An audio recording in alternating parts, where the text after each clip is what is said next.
Hello, everybody. Welcome to the everyone. D-pad. I'm Rick. Welcome back. I'm John. Maybe take that over again. Yeah, Sorry. All right. I'll make sure to cut this out. Welcome, everybody, to the D-pad. I'm Rick. I'm John. Is that better? Was that good?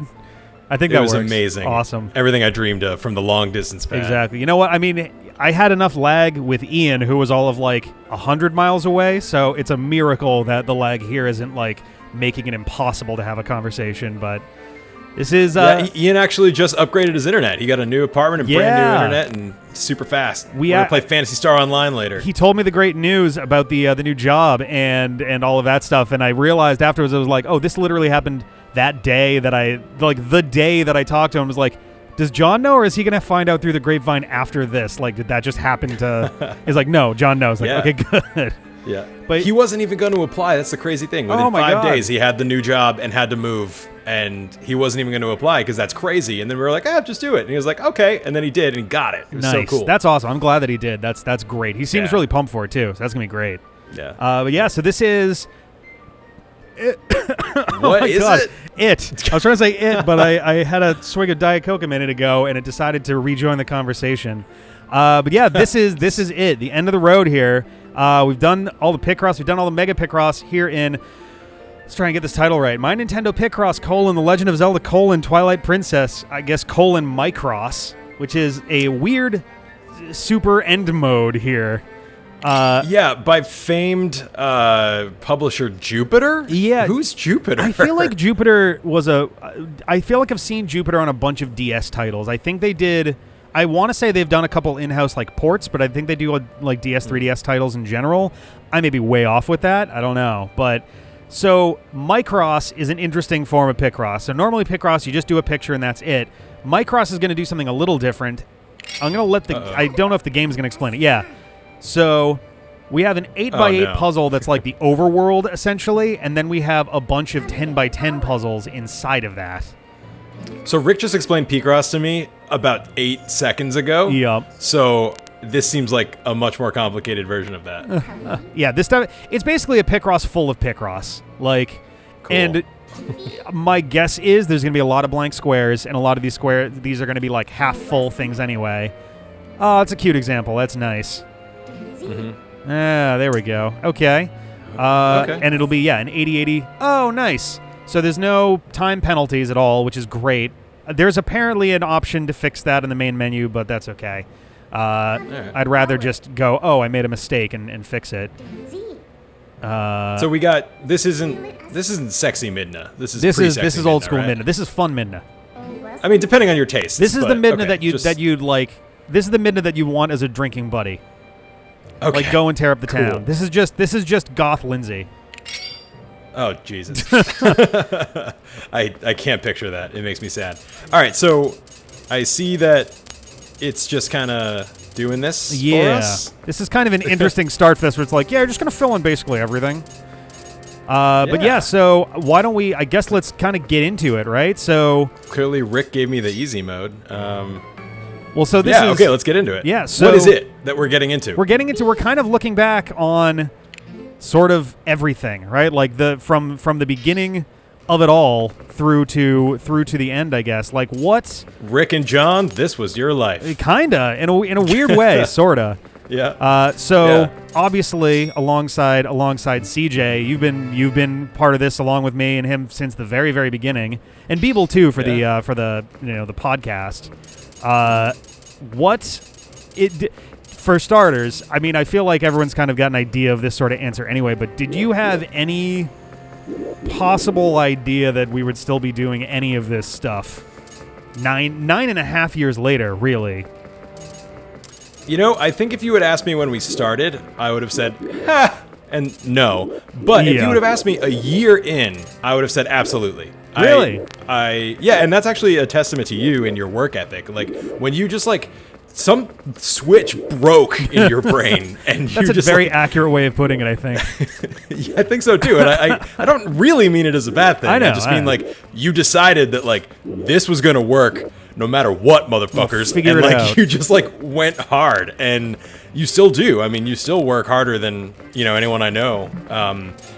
to keep this channel afloat and to make us all have a good time and to keep the fans happy, and it's amazing. So yeah, I would have thought right away, like when we were just doing random videos once in a while and the podcast, I've been like, this is fun, we'll see what happens. That first like 2 years was basically like that. Yeah. So no, I would say I knew pretty early on that it was gonna be something, mostly thanks to you, but not right away. I'll admit that. It's not like I was like, yeah, we're gonna have 15,000 subscribers by 2021. Like I had no idea. I definitely, I don't know at what point it changed in my head anyway, because like I think early on we all kind of took it as like, oh hey, this whole like Let's Play thing is kind of popular right now. Do we want to like try one of those? And I don't know that I've ever in my entire life been so instantly hooked on something. Because what we did the Sonic series. We did our little Sonic Week thing, and it was like, oh, 20th anniversary of Sonic is a great excuse to like try these on, and we'll like put, those were our we'll put first them on our website. Console Let's Plays. What's right? that? Those were our first console Let's Plays on the channel. Yeah, those are the very Sonic first Week. ones. We eventually went and did 5 Days a Stranger as our first ones on YouTube, and then moved the Sonic Week ones onto there. But like, yeah, it was. Oh, so Sonic Week was actually before that. Yeah, Sonic Week was first. Okay. Yep, that was June, wow, and then weird. we put up the channel in July. Man, that's crazy. Right? So where did we put them before that? On like a forum on somewhere? dpadup.com. Which was a horrible idea for so many reasons, and unfortunately, it also means that as far as I've been able to tell, the original cuts of the Sonic Week videos are gone. I think because they were like, I still have the episode versions that we put up on YouTube, but like I don't think we have like the original version, like the just because when we did those, we did them as like a long play is I guess the technical term for it, which is just you do the whole game in one go. And that's just kind of it. So you have so many mountains of hard drives that it's got to be somewhere. I refuse to believe that it's just gone. I have recently found a couple like old. So I started at long last actually compiling all of, say, like our old Zelda stuff, ironically, into like one place definitively, like every single, because some of the older stuff was on like really old like laptop hard drives and stuff, and I was like, I just need to take time and like put it all together. And I did find some like really old like video pieces and things that I thought were long gone. So like it's entirely possible. It is certainly possible that stuff is there somewhere, I guess. I really want to go back and watch some of that early stuff. Like, oh man, I mean, I guess I can. I guess Sonic Week is on the channel in some form, like I just haven't. Like, I watched the Patreon video the other day, and welcome to Patreon, like our very first thing. Yep. Oh God. Yep. And it's just me and you on the couch being goofy and having fun, and like it was great. Try this Patreon thing. Yeah, exactly. And it was just cool to see that because it was just such a slice of life of that time for us. It's like both of us on the couch, and it was just really cool to see. And I was like, oh shit, I'm still in that. That's awesome. That's how that should be, And like, obviously, I don't know how much I've talked about it on the channel. I haven't been on the channel enough lately, but it's like nothing like a worldwide pandemic and 6 months away from your best friends and family. Holy cow, and the channel you helped build to make you appreciate it. You know what I mean? Mm-hmm. Like and like in a big way, I'm just feeling like really homesick for you guys and the channel and obviously family, I guess. But it's fine. So it's just really cool to be able to look back and be like, oh shit, like we built that. Yeah. Like that, and like it's still standing and it's still there, and like Yeah, exactly. And like obviously you've done the lion's share of the work, but like it wouldn't be the same if I hadn't been a part of it. Oh God. And, like, just same with anybody. Anybody that's watched like my solo videos for like, God forbid, like Battle Network 5, I think, was almost entirely solo, and it was bad. It was really bad. I'm sorry. It's so hard. That's why we haven't done Pikachu yet. Is like this is actually working a lot better than I ever would have thought. So to kind of fill people in a little bit, like John and I had sort of like floated the possibility, like, all right, maybe I can like hop on like a screen share, and then if you just like share the window of your capture device, then like maybe I can like hang out for a couple. And this turned out to be a really good like litmus test for that. You would know better than I because you're seeing the actual stuff on there, but does it seem smooth? Does it sound okay? Like, Oh, it's perfect. My only question is it 1 second behind? Is it a half second behind? Like, well, watch. are you moving I'll that cursor right now? Ready? 3, 2, 1, fill. I swear to God, it filled before you said fill. Wow. So that is fast. Okay, that's pretty good. Man. Well, I was saying before we started that Discord recently just totally overhauled all their video capabilities, and it's fantastic. And maybe they like figured it out. They it's worth finally hacked it. Yeah, it might be worth exploring. Yeah, we could do a let's play real time. We can make it at the very least. In the worst case, we could certainly try. And honestly, I could think of worse games to test that on than Pokemon. So. Exactly. It's slow. It's not like a frame-by-frame action thing. Like I'm not trying to follow. I'm not trying to follow. It's not like you're playing like Fury or Hollow Knight or something, and I'm desperately trying to keep up with the action on the screen. So I think that could work. I've got super fast internet. You've got super fast internet. Ian just got super fast internet. Maybe we could do like a distance pad. Yeah, I think we can make something work. Wait, there we go. Coming soon, the distance pad. Name pending. I don't know. Maybe that'll be it. Who knows? The disease pad. Oh, perfect. Got it. Everyone loves that. Yeah. Got to put a smile on everyone's face. People don't think about that enough. Yeah. That's right, yeah. Oh, God. Covilicious. Okay, so do you have like a list of questions you're trying to run down, or are we just chilling? The funniest thing to me is I think basically everybody has at some point during their video asked that, which I love. Sort of is the answer. I have kind of a couple like broad topics to kind of jump into. So I guess the one that I've asked just about everybody is what was your first Zelda game? Can we just pause for a second? I know I just said I was going to let you talk, but go for it. Is that Link's groin that I'm looking at? Just like bopping down a little like coin purse? It might be a. Let's find out. Let's see what's next to it. Oh, you can zoom in. Oh, the grundle of time. Oh, finally. Yeah. Oh, God. Hey, something had to happen in those 7 years. Phantom coin purse. Okay. So, sorry. Finish your question. What was your first Zelda game? Like as a boy? Yeah. Okay. I think I tried the original Legend of Zelda. Okay. But I was either too young or too ADD or something, and was like, this game sucks. Like I didn't get it. But I was also probably like 3 or 4 at the time, like really young. And also, that game is obtuse as fuck. It really is. If you don't know exactly what you're doing, it's really like honestly, it borrows a lot more from games like Adventure on the Atari than people realize. Where it's like you just kind of have to imagine some of the stuff that's going on to really get the full like experience there. Yeah, and even if you can read, the translation is so bad that like. You don't. Oh my God! It is most peninsula is the secret. Yeah, could a 4-year-old figure that out? Like Probably Castlevania. Not. That's some Castlevania 2 shit right there, where it's like some of those are just badly translated in the first place, so you're not even getting the right idea anyway. So my actual first was Link to the Past, and to this day, I still think it's probably the best for me. Having revisited it during the legendary Let's Play, obviously, I was a bit of a grump at that time because it was like midnight and I was sucking and whatever. But like, I still think that probably for A Link to the Past.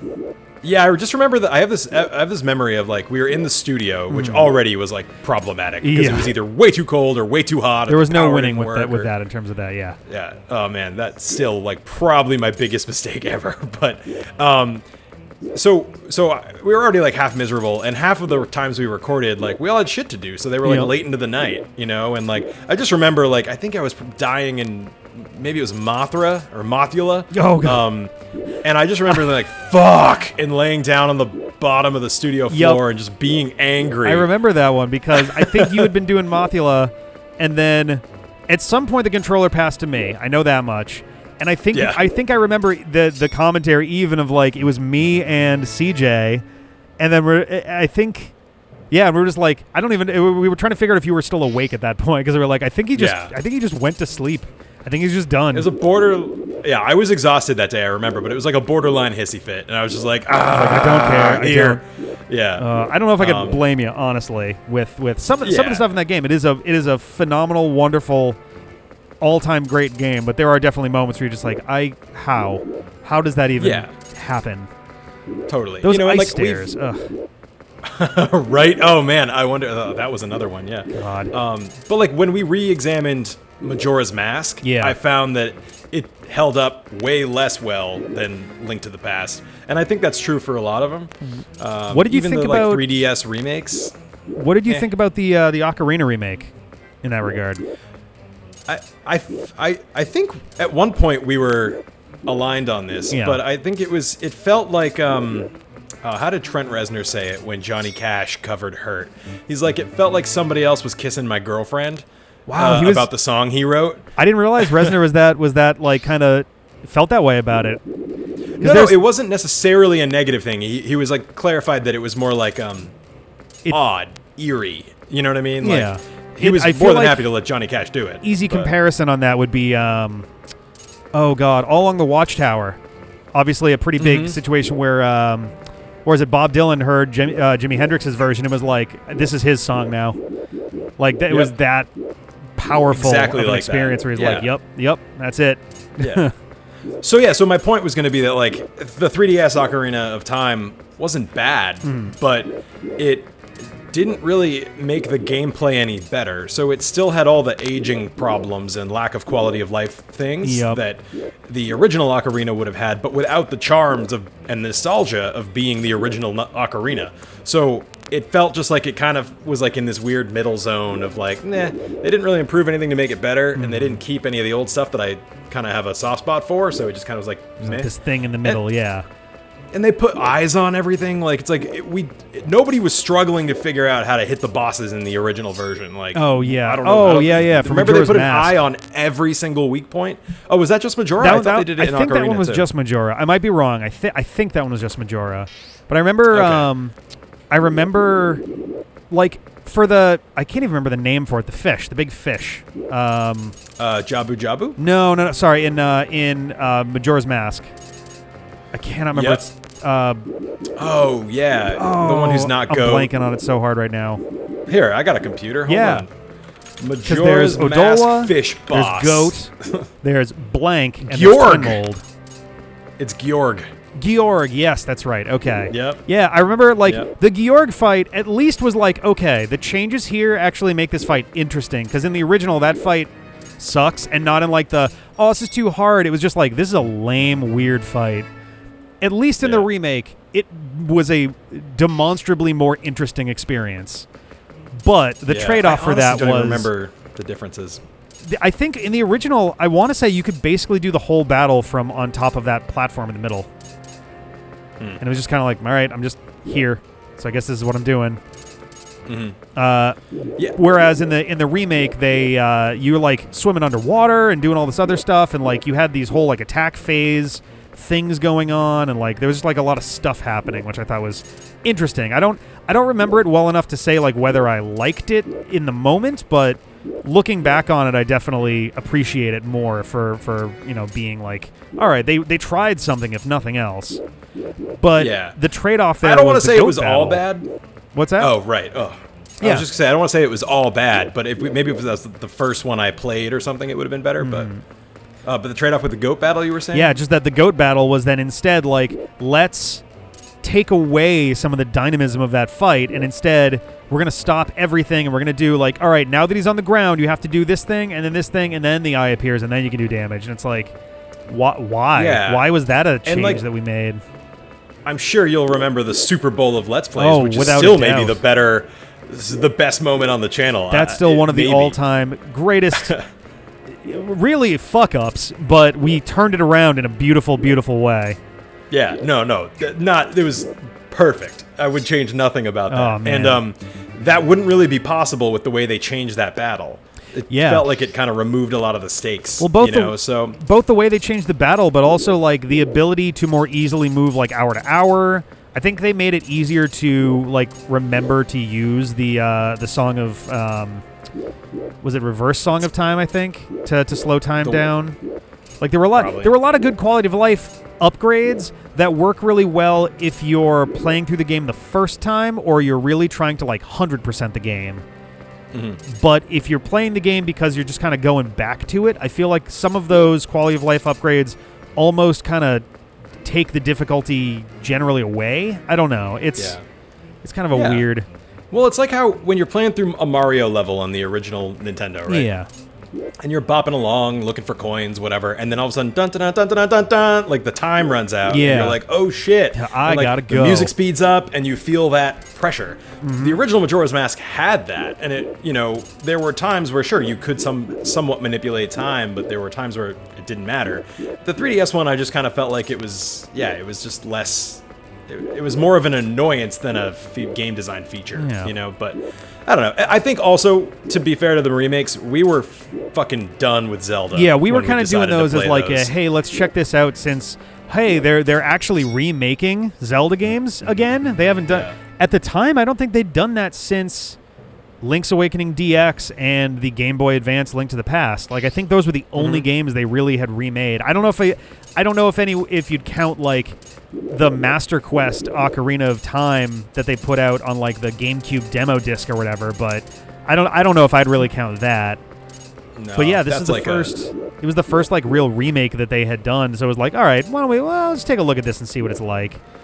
And then it was just like, oh yeah, okay, this is what we wound up with. We just committed to 40 hours of this. Yep. Yeah. And then Majora's Mask came out like way earlier than any of the predictions that people were making. So we were like, oh, we'll have time to do this before that comes out. Yeah, we didn't even have time to finish Ocarina before that came out, did we? No, I think we literally sped up getting through Ocarina just so that we could play Majora's Mask 3DS like as it came out.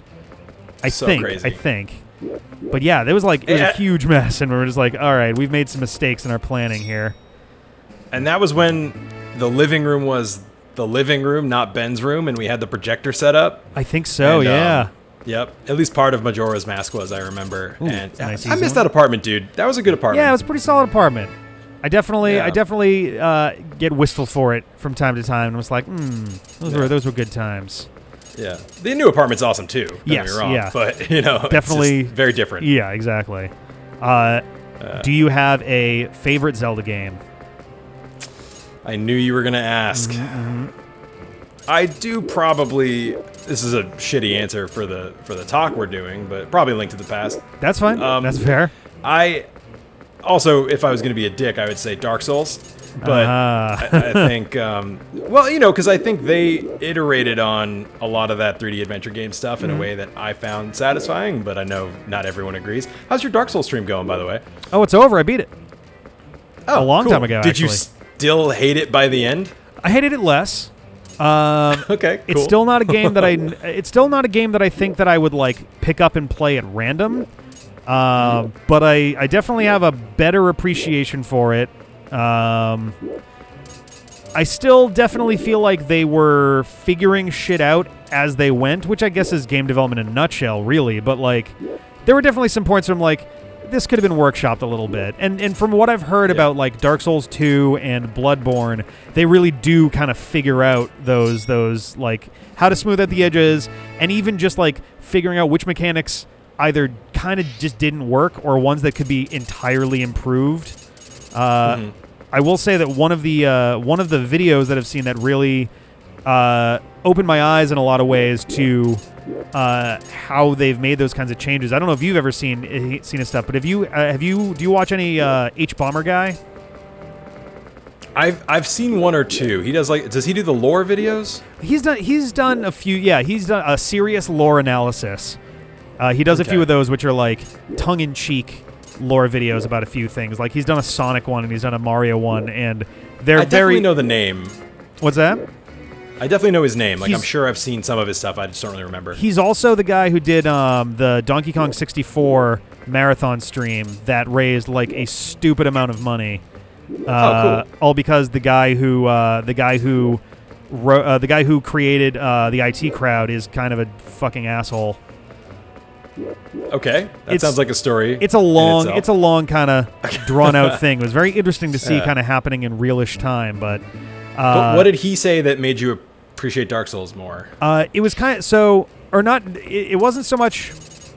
I mean, all right. So Dark Souls specifically, there were parts that were like getting into the reason why a frustrating mechanic can be fun and why not having that instant gratification of like he made the comparison to Devil May Cry, as just an easy visual metaphor, but it can apply to basically anything. Where it's like you hit a button, and like at least in Devil May Cry, especially like the moment you hit that button, the move starts. You can see the frame that you touch it. His whip is already already doing its thing. Whereas you have to like really think and strategize in order to get any result really in Dark Souls. You actually really have to consider whether like, am I doing the right thing or am I going to get ripped apart for trying this thing out of nowhere. Yep. You didn't play much Phantasy Star Online, did you? I've played maybe 15 minutes of Phantasy Star Online back in college. Okay, never mind. I think we were playing on someone's like super late game save file or something. I'm still not even entirely sure of how that game works as a game. Okay. Is it an online thing in addition to? It's both. You can play it online or offline. Okay. I only bring it up because my personal theory is that Dark Souls cribbed a lot of good stuff from the game system in Phantasy Star Online, including that really weighty combat where you have to hit the button before you need the attack to hit. Before the thing, right? yeah. And I think that's something that sometimes people don't like. But I think if you get it right, it's a specific kind of game feel that can be really satisfying. And I'm actually trying to like analyze that right now and figure out like why is that, right? Like why does that feel good sometimes and feel shitty other times? What's the difference between unresponsive controls and methodically slow controls? It's such a tight such a tightrope walk with that, because like it doesn't take much for a game to have controls that are I don't want to say obstructive, but ones that really, again, like, make you have to really think, like, is this what I want to do? All right, we're doing it now, and we're just committed. It's so easy to have a game that just feels like, oh, they just programmed this badly. Like, this is just not good. Right. So it's kind of hard. like... And maybe Dark Souls was one of the first examples where we experienced that in a way that felt intentional. Yeah. But if you're not used to it, it's brutal. I bet if I didn't play Phantasy Star Online, I would have put down Dark Souls before I got into it. Ooh, really? But that's just, I think so, because it is, of course, super frustrating, right? Like, when you first start, and your dude's getting knocked around like a bag of sand, like, you're like, oh, this sucks, But at some point when it clicks, it's twice as satisfying as an average Devil May Cry, right? Yep. Devil May Cry, you get 1,000 hits of your sword per second. And it's like, cool, I beat the guy. That felt it's good. Like, all right, it's busy work after a while. You're not actually like accomplishing something. You're just doing the inputs so that the fun battle scene will play out the way they expect it to play out, basically. Exactly, right? It's almost a little bit autopilot-y. And so whereas Dark Souls, it's, when that hit connects, you feel even better. And when you finally beat that dude who's been stomping your face, you feel amazing. Yeah, there's right? that fucking got him. Holy shit.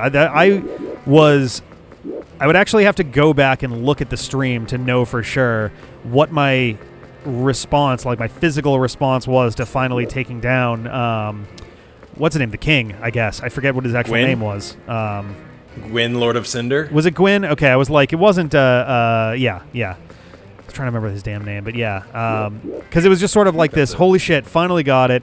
I think, and like the funniest part was I had spent the entire game. So, all right. I could definitely see someone going back and looking at the stream and being like, yeah, but did you really like, do it the way that you could? You could have done it this other kind of thing. Like, so I wound up essentially having to learn on the fly how to parry correctly. I spent the whole game basically being entirely unable to do it. Like, I just could never, ever, ever get the timing right. And then for this, I spent, I think, like a good 2 hours, something like that, just on this battle, getting increasingly frustrated. And someone's like, if you, it might have actually been Ben even that was like, you can parry that, like that might help out a little bit. And then I went, and after, I think it was not even all that many attempts, it was like, all right, parry, hit. It was like parry, double armed, strong hit, parry, double armed, because the best weapon I had, I think I had to not dual wield. I had to two-arm it or two-hand it.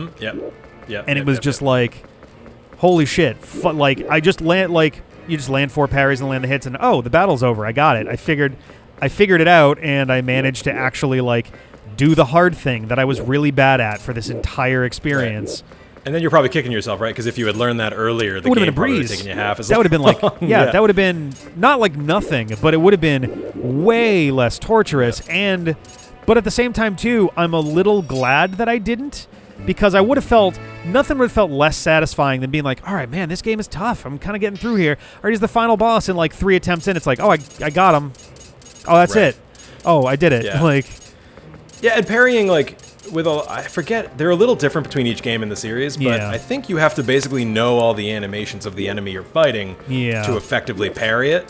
So it's not like it's a total panacea, but yeah, I mean, I hear you, and that shit's hard, but because you did it, you were like, fuck yeah, I did it. You know? Holy shit, we got it. Yeah. The last thing you want is like the last boss of a game to be like, oh, it's over. Yeah, you know, like, nothing sucks worse than a like an uninteresting, disappointing final boss battle. Like, it's just like, oh, I spent all this time doing this, and this is my reward. I beat this guy really easily, and now it's over, and that was my game experience. Right. So to bring it all the way back, you asked what my favorite Zelda game was, and I still think I'm going to say Link to the Past, but the reason I brought up Dark Souls is because everything I like about Zelda games, Dark Souls also does. Yep. So the thing that is great about Dark Souls 1 is the level design, particularly in the early game. The way everything like loops around and reconnects and opens up is like really interesting, and is, you know, taught in game design as a great example of world design. Right? And that is something that kind of happens a little in Ocarina of Time, but then they expand on it in, you know, Dark Souls and subsequent Zelda games too. I haven't even played half the 3D ones, which is my dirty secret. So in like giant over-the-top bosses, many of which are based on spiders, like Dark Souls did it, you know, and like, so I was only half kidding, because I think now when I want that feeling of that like adventure, the swords, the, you know, shields and you know, dodging and weapons down to Z targeting, enemies. Gameplay. But I push buttons to do things. Yeah. But I think Dark Souls kind of replaced in the past I would have reached for Zelda when I was in that mood. Now I just kind of would reach for Dark Souls, but I mean, I am trying to get into Breath of the Wild. And it's a different cool flavor. Like it's tough because like it's less of a Skyrim adjacent game and less of a Dark Souls adjacent game and much more of a Skyrim adjacent game. Like, I don't know how I feel about it. It hasn't grabbed me yet, and I think there's a few major bad design choices that really hold it back. Get into it. Let's dish. Spill the tea. All right. Well, and one, I'm not shitting on it for a couple of reasons. Because one, I haven't beaten it yet. I've only played generously 35% of the game. Right. I have thoughts. If you do beat it, let me know, because I have thoughts on it, and I think it's a bummer because I would like to kind of lean into it a little bit, but I definitely don't want to like spoil anything for that. There's no spoilers, Rick. Remember, I was with you guys. That's right. I was game. just about, as I was saying, I was like, wait, you were there? I think only for the last episode. So you saw not what only that final boss I was in like. and out, but I saw it, and it was actually that was it. Yeah, it was not the one in the castle. I really liked. It was very spooky and creepy, and it's the weirdest version of Ganon we've ever seen by a mile. And it was a really engaging fight, and it was like, ooh, if you learn a couple tricks, then you can do this and this, and it was pretty good. And then you go out to Hyrule Field, and it's here, sir, is the silver platter for which we will deliver you the ending of this game. And it's like, don't give me that. Like I like Final Fantasy VII, but I don't know much about the remake, but like one of the kind of slight bummers to me in that game is, all right, sweet, I'm fighting Sephiroth 1-on-1. Here we go. I just auto win. Oh. Yeah. Okay. Missed opportunity for sure. Oh yeah. I agree with that, even as a fan. Don't worry, you might like the remake then. I've heard good things. I've tried to like pay as little attention as I could while putting up like the videos of yours, because it's like I try to put chapters in there, and I know a bit. Interesting. The biggest regret that I have is that I'm at least mildly familiar with the concept of the whispers, in the sense of like, I know what they are meant to be metaphorically, and it seems like the metaphor is the meta is so like wired in that it's like, hey, the meta contextual reason for this is literally also the in-game reason for this. And it's like, yeah, okay. I think if you were to sit down and play through it, I still want to. I still intend to. It definitely is that, yeah, for sure. But I think they do a decent enough job of it that it doesn't really hurt the experience. Yeah, I don't think I'm bothered by it. I would not be surprised if there were people who were like legit upset about that, where they like, how dare you, you know. There's a change.org thing telling them that they have to file a lawsuit to change the name because it's not a remake, it's a new game. Like that kind of shit. Jesus Christ. People on the internet, man. All you on the internet watching this, we love you and you're perfect. I have so it's funny, I posted on Twitter, it's like, I have my prediction for what the titles of Chapter 2 and 3 will be, because please, if... I know you're listening, Square Enix. I know that you're a big fan, and that's cool. I appreciate that. I'm so curious if these are the same titles I'm going to pick. Well, so I just hope, for starters, that they don't do the shitty, stupid thing of going Final Fantasy VII Remake Chapter 2, Final Fantasy VII Remake Chapter 3. It's like, please don't do that. Please don't be that lame with this. But so I think someone said that the ones that I came up with were literally the same as yours, because my thoughts were, all right, so we've got Final Fantasy VII Remake, I want Final Fantasy VII Rebirth for the second, and Final Fantasy VII Reunion for the last one. Dude, oh my God. Is it dead on? Kiss. It's 100% what I said. I've been saying it since before I streamed the game. Ian and I were talking about it. And he had never played the original, but he played the remake and then went back and liked it so much, went back and played the original. Okay. And so when he got into some of that reunion stuff, and I was like, yeah, so this is what I was talking about. And he's like, oh, that's awesome. You know, like, because, yeah, I think they'd be so stupid not to. Did you tweet it? Right there. I did tweet it, yeah. Okay. Like, I'm going to be furious if they don't. Yeah. That deserves a change.org petition. Seriously, it is so right there in their faces, and like, this is the easiest fucking slam dunk in the history. Yeah. There's never been...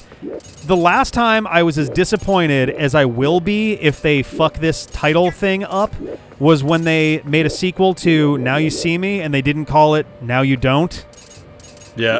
I remember that bothered me so much, and I only mildly liked the original movie. I was just like, oh, if they do a sequel, they got to call it Now You Don't. And then they didn't, and I was like, what are you doing? This was so easy. Yeah. This is dead before the ship even sank. Right. At that point. You have to actively try to fuck that up. Yep. But yeah, I think Reunion was the one that came to me first, of just like, yeah, I mean, obviously the end of the game has the Reunion, and if they went with Remake, it just forms a nice little companion to that. Absolutely. And Rebirth fits too because of like Genova and, you know, all this stuff. And also like the nature of the game and how things seem to be like functioning too. Mm-hmm. So. And there's spoilers you don't yet know, which still also make that fit really well. Hopefully you don't yet know, but I don't know what you don't yet know, so I'm not going to say anything more. I don't know what I don't know, so... Right. And I like thinking of Remake as a subtitle, not a label. Yeah. Because they're like, you know what I mean? It's not just like, oh, it's a remake, like we threw some textures on and it's like, no, this is a concerted effort, and it's its own thing. Like, it's not like just... a major theme of the game is remaking. Yes. Yep. Like, you know, like... So anyway, yeah, I love that. So I don't know how we ended up on Final Fantasy VII. I don't know. We were talking about Breath of the Wild. But I don't know. It's just, whatever. We're just having a good catch-up conversation, which is great. So, yeah, I lost it. I had a point, but poof, it's gone. Oh, go ahead. What's up? I was going to say, what's your next question? But it sounded like you were about to ask it. Yeah, so out of the games that we have played... Out of the games that we have played for the Legendary Let's Play, what would you say was your favorite Let's Play? Not necessarily favorite game out of them. Obviously, we've kind of gone over that a couple times, I guess, now. But which one was your favorite Let's Play? Yeah, and we've talked a lot about how sometimes it's actually usually not the best games that give you the best Let's Plays. Absolutely, yeah.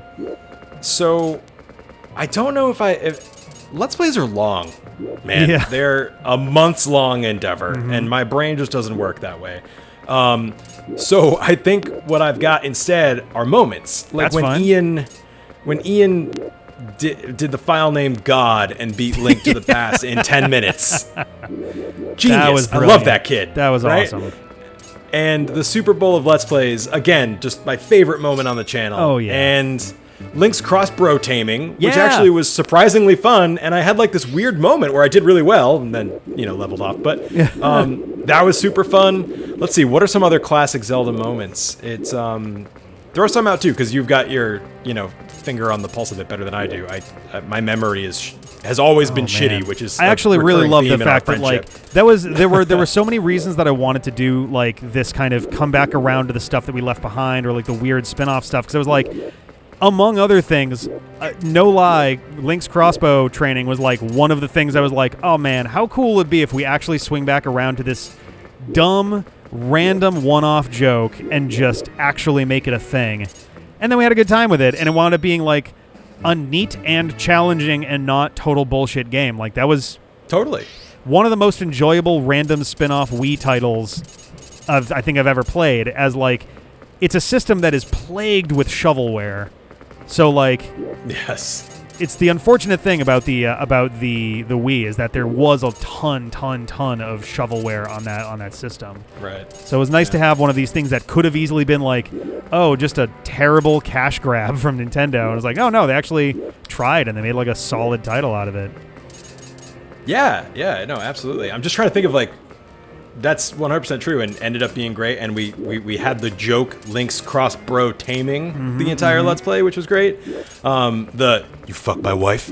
That is amazing. Oh god, that actually came back recently, and I'm trying to remember what the context for it was. I'm so pleased. Oh god, what was it? Jorgensen. I think that was Zelda. Oh, Jorgensen. When we first met Jorgensen and his erectile dysfunction medication. Oh god. That was a fairly recent one. That might have been Tingle, actually. It was definitely in the second half, for sure. Yeah. I don't think it was Tingle. I think it was maybe one of the, like, shitty DS ones. But I don't know. My memory is terrible. It might not even be relevant. What about you? Like, what I want to do is when we get to the end of your questions, I actually want to circle back and ask you, because I bet no one's asked you yet. Ooh. If you want to, you can do it right now. Oh, are we done? No, but it might also help jog my memory as far as like what could be a good thing to ask back as well. Oh, sure. Okay, great. So when we first started, and again, we started a few different times, so you can answer this how you want. 2008, 2011, 2013, depending on which, angle we're really looking at. So when we first started, did you imagine that in 2020 you'd be entombed in a prison of your own making during a worldwide plague, churning out hours and hours and hours of YouTube content on an endless treadmill that you can't escape from? You know what? There's probably a part of me from back in 2011 that would have, like, no lie, kind of low-key loved the idea of that. In the same sense that everybody is like, a lot of people are like, dude, it'd be so fucking cool to be in like a zombie apocalypse and like, oh, everyone's got their shotguns and their chainsaws. But then it happens, not it happens, but like you find yourself in a situation like this and you're like, oh no, this super sucks. Everything about this really blows. I hate it. Because it's mostly the same, but instead of shotguns, you have Clorox wipes, and you can't even go for a walk to get away from your desk for 5 seconds to get a croissant. Oh, my God. It's all the bad stuff of the life before without any of the fun, good stuff. Like, we're not going on vacation. Nobody's building, like, war shelters or whatever and fighting bands of rogue. Yeah, at least then there's adventure. We don't even have that. Yeah, no, it's just like, and me and you, we work in tech, so like we don't get like, not like, oh, well, we don't get to have days off, because that's a super narrow-minded view of what people have been going through with like the massive amounts of like layoffs and of course all of that stuff.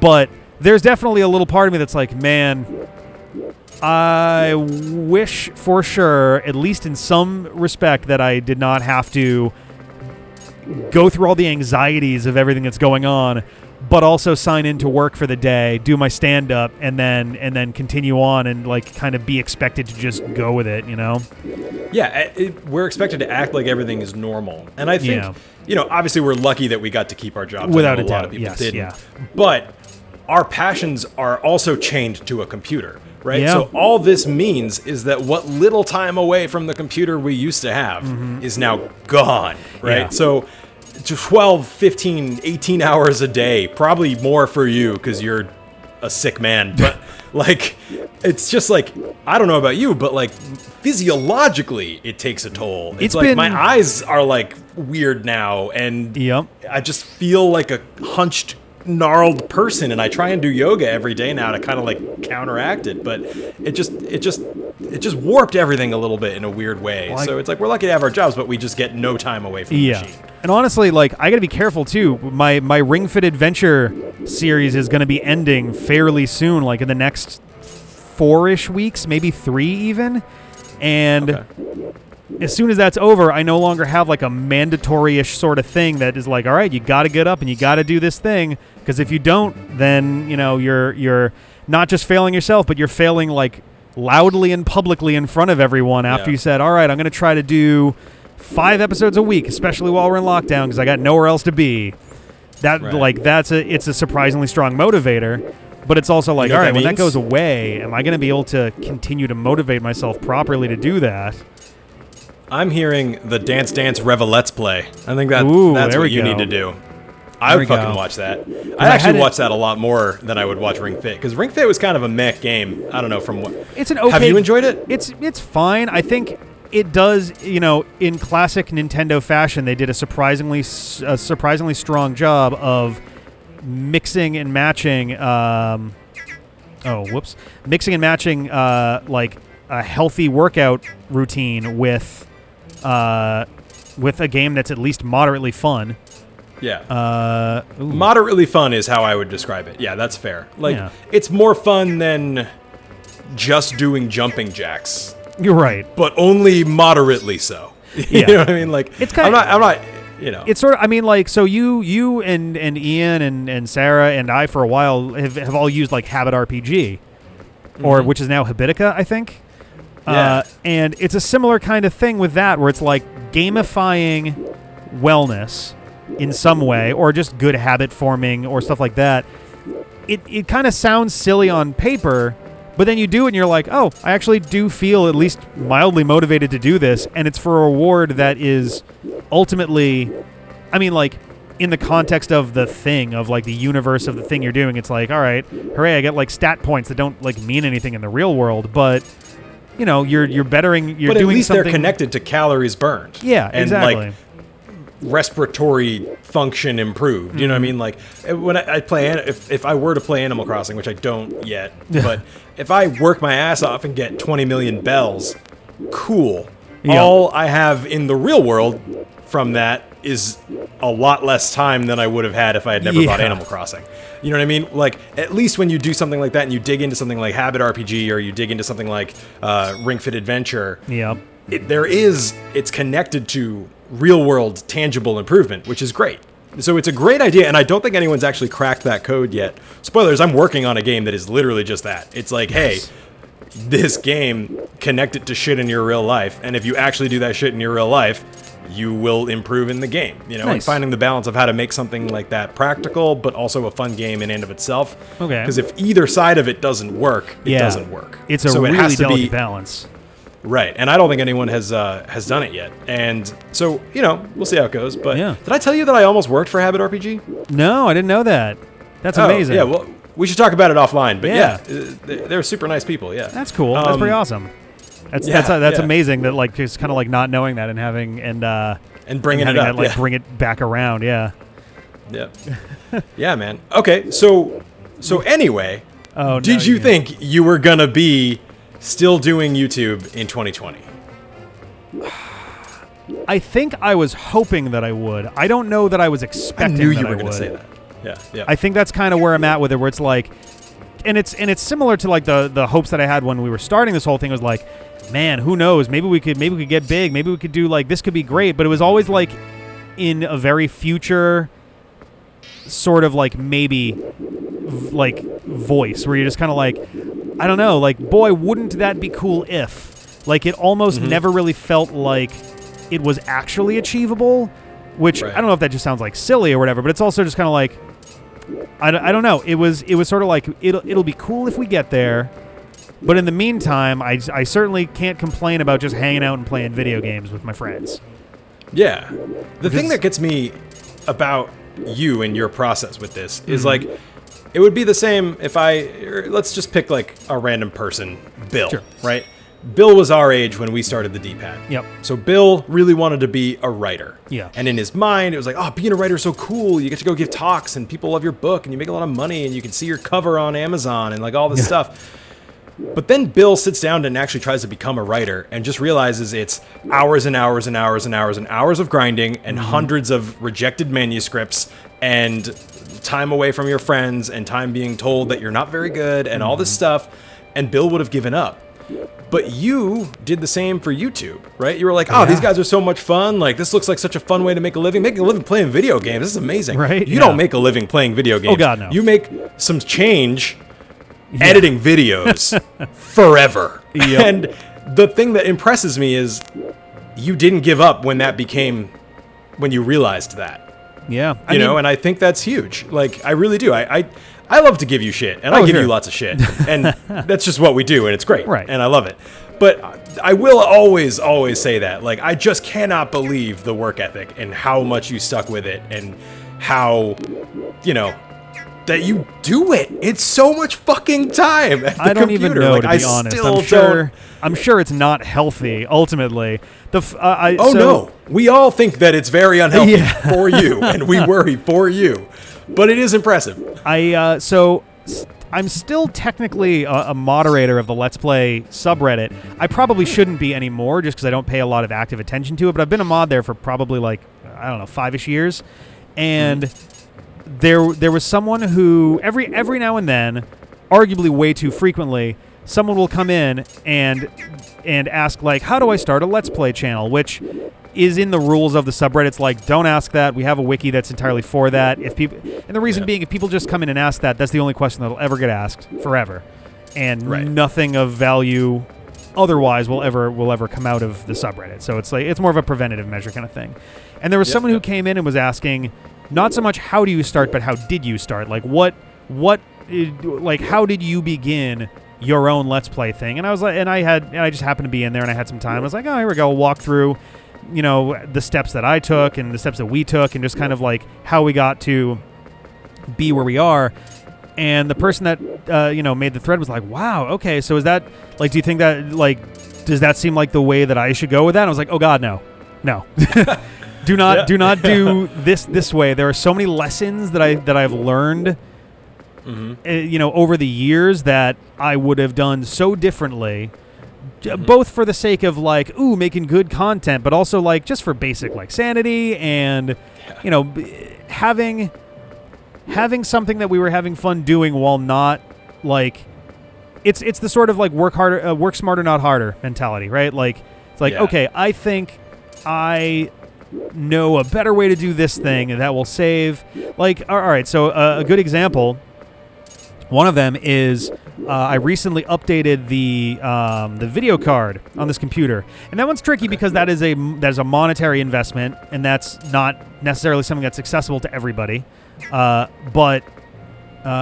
messed this up down here. Let me clear this out. So it's not something that's immediately accessible to everybody, but the end result of that was that my rendering speed multiplied by I think almost a factor of 10, and it was already bearably fast. Back in the day, it was thoroughly unbearable. It was tragically slow. Your wheezy laptop overnight. To render. I remember Sarah would be like, "Put that laptop away." It's terrible. It would sit next to my bed, running all night long, to render 3 videos. 3 15-ish minute videos. It was torturous how slow that process was at the time, and there were aspects about that were fixable right then and there that I didn't even realize I could fix. And had I known that, it would have made a massive difference. But I didn't know, and so something that nowadays an export right now of a 15-minute video of say the original Legend of Zelda, which is what we were doing around that time, would probably take 10 to 15 minutes now.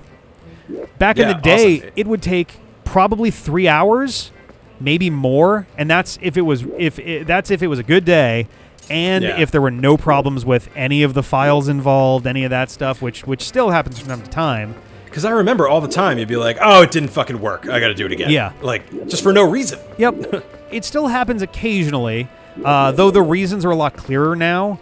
Like, I'll have exports go bad because I just have too many effects on a video file. And at the end of the day, it does still have to work with that, and it does still have to figure that out. And I get that, and it's just like, all right, fine.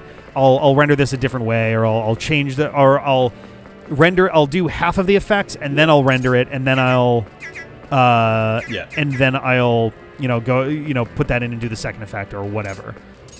So like there's little like tips and tricks and things that have sort of worked out in time that would have helped with that. But yeah, it's well, and yeah, also go for right it. around the time we started, I feel like the game changed, right? Like if we had started doing Let's Plays regularly, yep. when you suggested we started doing Let's Plays regularly, we would have been in a much better place, because I feel like right around the time we got serious about YouTube, YouTube their algorithm changes all the time, right? But it really became like a marked change that if you're not making content very regularly, you're going to get bottomed. And like a specific kind of content too, and like... Yeah.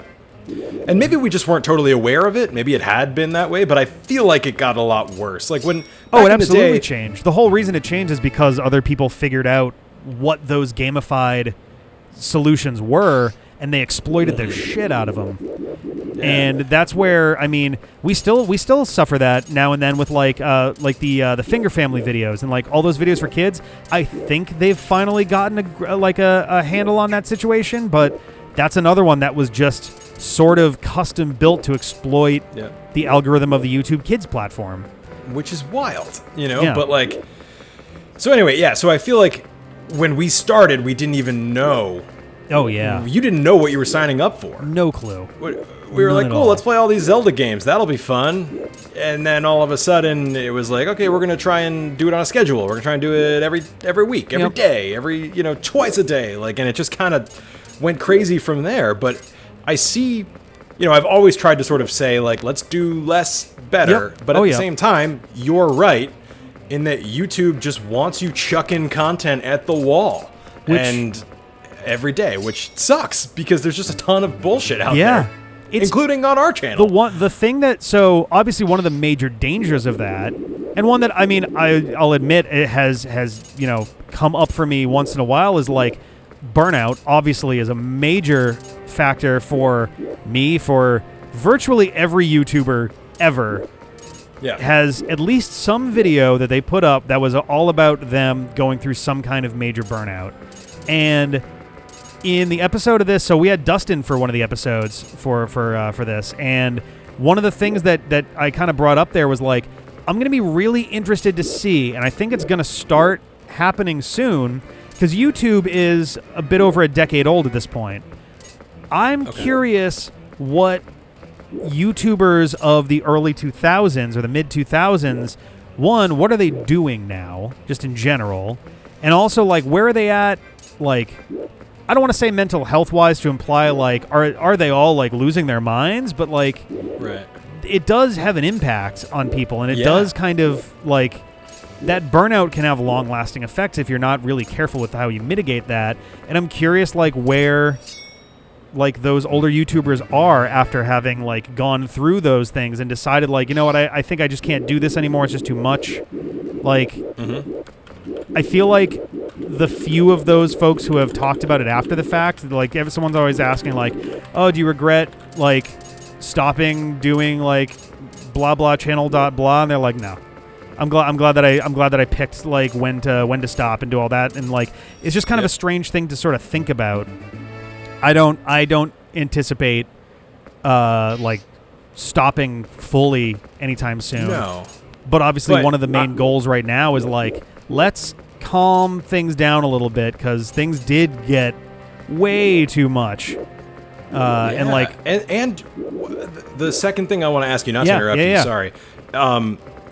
Twitch streaming, right? Yep. When we started, that wasn't really a thing, and now it's a huge part of the D-pad. And so it's like how I stay involved. Like, there are people who have careers entirely out of that. The biggest careers in online gaming, gameplay, whatever we want to call it, come from Twitch. Like, I don't know if there's any. I'm not sure how many YouTube millionaires there are. I know there's Twitch millionaires. Yep. Like Ninja just made a fucking dickload of money moving to Mixer, watching Mixer light itself on fire, and then got another equally awesome contract to, I think, Facebook Gaming now. I didn't even know that was a thing. That's crazy. And because of the way Mixer went down, he didn't have to give up any of his money. He was still owed that money. So he made bank in a massive, massive way. Good to be him. Yeah, no kidding. But I was more talking about how like we really upped our streaming game, but didn't super slow down our YouTube game. So you're just doing even more. And then you have to at least do a little bit of cleanup and editing for the Twitch videos that you then upload to YouTube. Yep. Because you don't do the integration. You don't just like hit the button and have it do it for you. You actually clean those up, right? So, no. Well, not... Some of them I do, some of them I don't. So, for example, let's see. For Kingdom Hearts videos that I did for like 358 Days Over 2, which is a ridiculous name, I was downloading those and re-uploading them because I wanted to put our like Heartless Let's Play like opening and closing stuff on there. Like I wanted to put our like usual sort of branding stuff in there. But comparatively, like the stuff that Sarah does with XCOM, I just click the button and have it go over. But then I go and I edit the details and I put in like timestamps for like, oh, this chapter's here, this chapter's there. Like I'll do that stuff still for basically all of them. Not every video because some just don't really like make sense to do that. But what about when my stream shits the bed halfway through and I have to like those ones I do download. Those ones I do download because I do try to avoid it. But no, it's fine. I mean, I'd rather do that than put up like 4 pieces of a video separately. So like, it's definitely like preferable to just be like, all right, I'm gonna take some time, download this, and I'll find clean places to cut or whatever, and then make it work from there. Yeah. So I guess to sort of take a slight turn from the path of questions I was on, I want to ask you, right now, where do you see streaming, Twitch, where do you see Twitch in the D-pad's future? You know, like, it'd be interesting if we had actually asked ourselves these questions 10 years ago. Oh, yeah. Years ago I mean, streaming was barely even an option when we started. Like, if it even was. I don't even know when did Twitch really actually start? Because let's check internet. Yeah, because like I don't think Twitch existed when we first got started, which says a lot about how long we've been doing this. I don't know. It's June 2011. June 2011. So literally right alongside us getting into doing Let's Plays. Yeah, because that was crazy. June 2011 was June 20th, 2011 was us doing Sonic Week. Does it say what day? Yeah, actually, hang on. It said... Actually, no. It just says June 2011. Ah, damn. Did it say in the article? Or in the like Wikipedia article? Wow, it's 34 on the Alexa rank system. That's crazy. Okay. Launched June 6th, 2011. Okay, so it was there for literally 2 weeks when our first video went online. That's crazy. That's kind of wild to think about. I didn't realize it was that old. I thought it was more of like a 2015, 2014 kind of thing. That's pretty cool, though. Yeah. So repeat the question again, I guess? Like, what was the... So we're talking about it, like, did we think we'd be where we are now 8 years ago? But this year has become really about upping our streaming game hard. And so where do you think we're going to be in another, let's say, 5 years? Are we going to be doing more YouTube, more streaming, both? What do you think, like, business-wise, has one been better than the other? Like, I'm just curious to hear your thoughts on it because it's changed. You know? Well, internally, one of the things that we've kind of, so I will say one of the cool things right now. Jeff has been really helpful with like strategizing on some like ideas and helping like block stuff out and sort of like figure out like, hey, here's this thing that could be cool to like explore, and then we look into it and like there's some cool stuff that's there. One thing that I've been bouncing a lot of ideas off him about like video essays, because those historically have been relatively popular for us. Obviously, our most popular video was a video essay. Yes. Like that video has it still represents a double-digit percentage of all the views we've ever gotten on YouTube, which is I've been telling nuts. you to do more of those since I know 2012. I don't know, but the problem always was that I just wasn't. not that I wasn't able to make time, because that makes it sound like somebody else was deciding that when it was always me, really. But like, I just never made time for it, and that was obviously a huge mistake.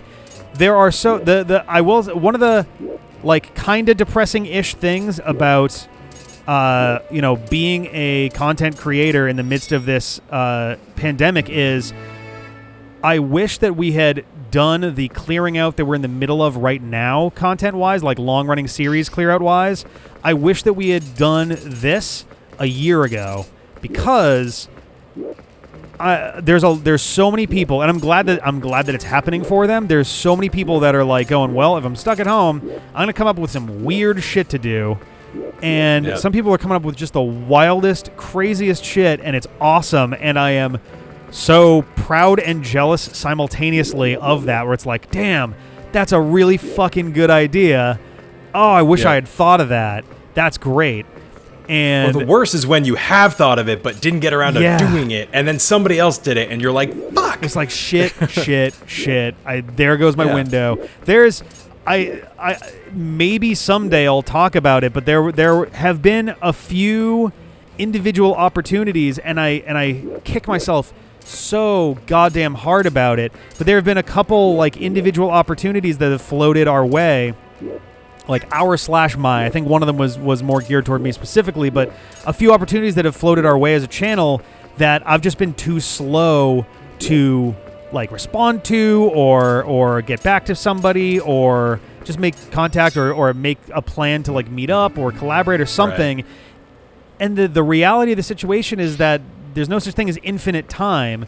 Eventually people are going to like go on to the other to do a different thing, and that's kind of what happened with a few things, and I'm just like, fuck, I really missed out on a few like incredible opportunities that I just wasn't. I didn't have my eye on the ball, basically, and it just But how? I would always give you a hard time. I'd be like Rick, we got to focus on other things. Like we have enough freaking Pokemon video or whatever it was, right? But the treadmill, like you were on that treadmill. You committed to a schedule. YouTube wanted you to keep that schedule. Like how could you have all those plates spinning at the same time and not have one of them fall once in a while? You know what I mean? So it's like hindsight's 20/22. Like at the time, maybe those things didn't seem as important, like you were doing the best you could. I don't know. So don't like beat yourself up too much. I try not to. There's a few where I'm just like, some of them may be either salvageable or there may be something where like, all right, this other thing can be done with that, and like, all right, maybe there's something that can some like life will find a way kind of scenario. Yeah, sure. But I don't know. I'm just kind of like, all right, the one thing I need to make happen as... Look at that loincloth. Oh, yeah. As we start clearing things off the schedule is like, I just need to be more proactive and more reactive, both. Like, if an opportunity comes around, like, I need to not be afraid to, like, actually jump for it and be like, hey, you know what? Maybe this week we don't need Shadow the Hedgehog videos so that I can spend a little bit of extra time trying to see if this one thing could work out and be a cool thing to, because it's not like these are things that are just for me. At the end of the day, it would be stuff that would also impact the channel and also would be something for the fans. So like that's something that I need to like keep in mind and like really go, all right, even if people are upset because it's like, oh man, we didn't have whatever, we didn't have a Pokemon video this week, but it's like, oh yeah, but you know what? While I wasn't putting up Pokemon videos, I've been sick. I have this once in a lifetime interview with Junichi Masuda, or so, like obviously like that's a fucking ridiculous level of an example, but like, who even knows? There could be stuff like that could come up down the line, where it's like I just need to be willing to like decide, okay, the video isn't the boss of me. It's I'm the boss of the videos. Right. But in like a sick way, I do understand how you got to this place. Yeah. Like with me, if I have a habit, well, it's hard for me to form habits, right? Yeah. My brain is just like a squirrel seeing rainbows. I don't know, but it's really hard for me to form a habit. So once I do, I really don't want to let it go at any cost, because I know if I miss just 1 or 2 days of a habit, it's gone. And yeah, I feel like that kind of informs your approach with videos, subconsciously even maybe. But I kind of, it really bugs you when you miss a video or you miss a schedule or you have to say we're late or, whatever. It really bothers you. And I think it might be related to something like that. And so I kind of get why you would sometimes prioritize what seemed to be unimportant. Yeah. But it's I'm trying to give you it's a sort break. Well, it's sort of like a double-edged sword because, like, part of it is I don't want to let people down. I want to be able to actually, get these videos up and have, like, because having both from the mechanical YouTube side, but also from like an entertainment side, that kind of constant engagement is what people are looking for. Like, people want to be able to show up, hey, here's another Kirby video today, and watch that. There have been people who have literally said in the past that, like, we've gotten comments where it's like, after a bad day, it's nice to be able to know that I can come home and that there's like this new Kirby video and I can just relax after work and just like hang out with that, which is like a powerful thing. It's tricky because like it feels good to hear that. It's also in a weird way an extra piece of like weight because you're like, all right, now but it's not like it's dragging me down. It's more like it's emboldening me to be like, yes, this is something good that I can do for people. So it's like, all right, this is more responsibility, but it feels good to have that kind of responsibility to people. But then on the other side too, YouTube really demands consistency, and that's the shittiest part is, and maybe this ties into that YouTuber burnout thing, is YouTube demands consistency. Creative types don't play well with that. We don't like to be put in a box rubber stamping something over and over again. You want to put a new twist on something. You want to try a new format, a new show, a new. I watch this channel. It's this guy Scott Kramer, immensely positive energy dude. His videos are hilarious, and I highly recommend checking his channel. Him and his girlfriend, now wife, opened up a second channel called Bubbly Kitchen, where they bought a soda stream and then just made a bunch of videos where they were using it on drinks that were definitely not meant to be carbonated. Like they had a milk video, they had a coffee video. They did one that was Gatorade versus Powerade, which one tastes better. And it was like, these are so funny. Right? And it's like, these are fucking hilarious concepts. And you know what the saddest thing about it is? Those are 3 out of the 4 videos they made on that channel before they left it. Like they just, wow, that was it. And they were hilarious videos. And it's like either A, they just kind of realized, oh, there's actually not that much stuff we can actually carbonate. Like there's just not a lot of options. But now cinder blocks. Yeah, but there's only so many things you can drink that haven't been, like juice doesn't work because we have carbonated juice. Like, so I don't know. But like, it's an example of like, you want to try new stuff, but YouTube hates new stuff.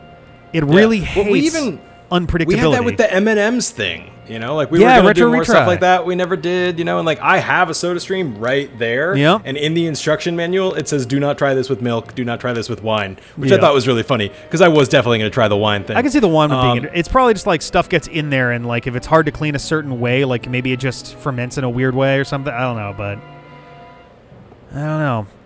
Well, I think this is the end of the road. Oh, what? At long last. Damn, you're really good at Picross because I thought this was just one of the blocks. No, this is it. This is the whole thing. We actually got it in under an hour, amazingly enough. Despite the thing that they said about like you don't have to. So yeah, pretty rad picture super too. Quick. It is actually. It's awesome. Yeah. Super quick. What's your favorite Zelda game? And what's your favorite? What's your first Zelda game? Your favorite Zelda game? And your favorite Let's Play series of Zelda on our channel. First Zelda game was the original. I actually played it. I used to play it at my grandmother's place. She had an NES in her bedroom, and I would just hang out and play. It was the Legend of Zelda and Dragon Warrior, and also Super Dodgeball was another big one. A little Mario in there too. Those are good. No Mega Man. I didn't have Mega Man until much later, but Mega Man is why I didn't play Zelda. Nice, I was like, nice. Fuck Zelda. I got Mega Man. Favorite Zelda game. I can tell you my top 3 pretty easily, and those are A Link to the Past, Link's Awakening, and The Wind Waker in no particular order. I think my favorite of those, I think just because it wraps it all up so... the entire experience is so coherent, I think it would be Link's Awakening, with A Link to the Past just like an inch behind it. And I think it's mostly just because Link's Awakening tried something really daring with what they did, and it worked. Like, it actually worked out in a way that was like, holy shit, they pulled off this creepy fucking game on a handheld meant for 6-year-olds, and they laced it with all these like metaphors about like death and like illusion and like loss. It's almost and Twin Peaksy. What's that? It's almost got like a Twin Peaks vibe at moments. It does. It was designed. It was actually inspired a lot by Twin Peaks. Apparently, like that was a huge factor in that. I think that they really nailed it. As far as the best Let's Play, that is so hard. Let me actually literally pull up a list of them just so I can quickly think through them with them in front of me. Because it's funny. The original Legendary Let's Play was, I think, 19 games. Because we had 16 at the start, but then we also had Nintendo Land Battle Quest. We had A Link Between Worlds, and what was the last one? Was Triforce? I think Triforce. No, Triforce Heroes came after. There were 3 games that came out while we were doing that, and we tackled those too. Oh yeah, definitely not Triforce Heroes. Did not love that one. Let's see. Oh, Hyrule Warriors, right? Out of these, I would say, but now this is our 42nd now Zelda game. We've more than doubled how many games we've played as a result of this. That's unbelievable. I would say, God, oh my God, it's so difficult to choose. A couple obvious front runners I would say are Nintendo Land, the Battle Quest one, because that was just like that was a blast, electric fucking night of weirdness. CJ, sad I missed the new one. I can't wait to go back and watch it. I know, still haven't yet. I kind of want to wait till I'm with you guys. The saddest part was because you were here in February, and at the time I think I was even like, if we can get CJ and Dustin up here, we can do this now, and we'll just have it for whenever we get around to it. But it was February, and we're like, you know what? We don't have time for it. Next time you're around, and then that happened. I was like, fuck. Truly. And we almost were that one. We were so close to actually pulling it off this summer, and then obviously California started spiking again, and then New England had a couple random spikes, and it's just not going to work. Fuck. Yeah, and we talked about it. You and I had a frank conversation. I was like, I don't know, man. Would you travel right now? And you're like, I don't know, probably not. And it's a bummer though. I would. Sarah and I didn't even travel this week. We were originally going to be in Rhode Island on vacation, but the numbers are just high enough. Not that we're necessarily worried about catching it, but more if we went there and then came back to Massachusetts, we would have to quarantine and self-isolate for 2 weeks, and the D-pad would certainly suffer from that. So it's that was a big issue for me, and Ben wouldn't be able to go into work at all, and that would be a whole thing. But no, and that's the thing. It's I was thinking about coming out, but I would need to buy an Airbnb for 2 weeks to quarantine, which is super expensive, but also just what am I going to be there for 10 weeks so I can actually have some time? And right. It's just, it sucks. It's hard. But I would say the Battle Quest one, obviously I was sad to not be a part of things as much as I normally would be, but that was the first one that really hit me. I was really bummed for a couple days. I felt it's so not bad. Anyone's fault. We really did try. We were trying to figure it all out. Of course.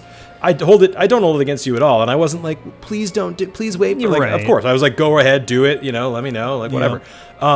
But that was the first one that really bummed me out and started to make it feel really, really real. I am away. I've been in California, right? But I used to come back every 4 or 5 weeks. So it was about once a month, pretty regularly. Yeah. Yeah. So it was is it a John weekend? Cool. We'll shift the schedule a little. We'll do this. I didn't feel that removed. Now I feel removed. Yes. Oh yeah. But not forever. I've felt that way about a lot of folks too. Just even people who I live near and who I could probably see. The distance feels 100 times more. Well, yeah, and it's also hypocritical too, because it's I walk down the street and see people not wearing masks and totally just being irresponsible. But then I'm but I can go see my friends. No, I can't. I have to also follow the rules if I'm going to hold other people to that standard, Yep. So it's it's a weird fucking time, but it bummed me out. But I'm glad you guys did it, and I can't wait to watch it. And we'll do when I finally do get back, we're going to do a lot of cool shit that is we should make a bucket list of things that we've been talking about doing for almost a decade, and actually do some of them, because we'll finally be together again. Right. Not to mention, as we wind stuff down, the Legendary Let's Play, obviously, for me, Ring Fit Adventure, Kirby is starting to get close to, the end of that. It's getting closer. There's still a decent amount left, but it's not years. It's I don't know, 6 months, something along those lines. But as these things start to fall, it really just opens up for what have we been wanting to do that we either couldn't because of money or time or energy or something. because now we can manage all of that if we plan it out right. Like, let's just do it. So yeah, and we will, and we'll have time. I'm hoping to come for whenever I do make it down. I'm hoping to make it a long trip so we can really plan. But anyway, this was actually awesome. I'm psyched. This was fun. I'm so glad that I could get you in for this. Yeah. As soon as I saw this was like, as soon as I, put the list of games together and I was like, all right, so we usually do these chronologically basically. And I was like, all right, what's the last one that we didn't touch? And it was like, oh, okay, this is going to be weird. And fair. And like, honestly, I think it was only about a month ago that I kind of put together the idea for this. Because at first I was like, I guess these will be podcasty episodes and we'll just go through them.